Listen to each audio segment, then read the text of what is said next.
Some more percentages with IXL Grade 8. This is section J.7 Percents of numbers in word problems.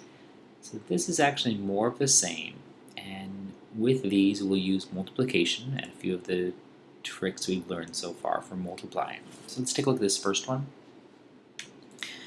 There are 90 beads total, and we want to know that how many 30% is of that. So we can say 3 times 9, and I know it's 27. And I know that 30% is about a third, and about a third of this should be around 30. So I know that my approximation is 30, so this is a perfectly great answer, 27 beads. So again, we ignore the percentages because this would be 0.3 times 90, and what ends up happening, this 0 and this decimal cancel each other out. But we're basically ignoring all decimals and all zeros to multiply. Alright, so in this one we have 75 6th graders, and we want 20% of them. Two ways we can do this. Using the same technique as before, we can multiply and say 2 times 75 is 150, but again, we know that 20% of 75 can't be 150, that's too much. So we move the decimal and it would be 15. That's one way. Might have also said that 20% is 1/5, if you know your fraction to percentage conversions, and 1/5 of 75 is the same as dividing 5 into 75.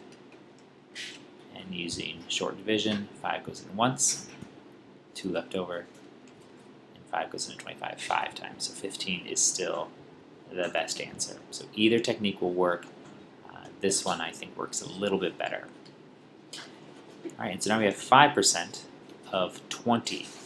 So this is one where, if you know that 5% is 1/20th of 20, and then the 20s cancel and the answer is just 1. So that's a really nice one. Or we can use the 5 times 2 technique. In this case we're ignoring the decimals for the percentage, and we're ignoring the 0 for the 20, and we get 10. Again, we know that 50% would be 10, and we want 5%, so we put our decimal point. So we just did that one. So we've got 61% of 300. So again, 61% does not convert easily to a fraction, so we will ignore that and say 61 times 3. And I say 3 times 1 is 3, 3 times 6 is 18, so this ends up being 183. So that seems pretty reasonable. If it was 50%, that would be 150, so a little bit more, 183. Now this doesn't always work where you can just multiply the numbers, but you have to still use your powers of estimation to make sure that it's a reasonable answer. So down here, we do the same thing, 7 times 16, 7 times 6 is 42, 7 times 1 is 0, 7, and so 2 and 11, so we get 112. Now, this is somewhere in the neighborhood of 10%, which would be 70. We did 10%. So I know I need about half that again, so sure enough I'd say 112 is about the right answer. So notice these are single digit times a double digit. So in the last section, now we've got a double digit times a double digit. So again, we will ignore the 0. We have 84 times 45. So we're going to use our rainbow technique, which means we take the first 4 times 8, we get 32. And with the 2 times the 2, we put a single space. 5 times 4 is 20. So then we do the rainbow. 5 times 8 is 40. 4 times 4 is 16, so 40 plus 16 is 56. So again, these 20s will carry over. So what we really have is 0. 2 plus 6 is 8. 2 plus 5 is 7, and 3. So now, again, this can't be 3,780 students. We only have 840 to begin with. But we know it's a little less than half. Well, half of 840 is 420, so it will be 378 students.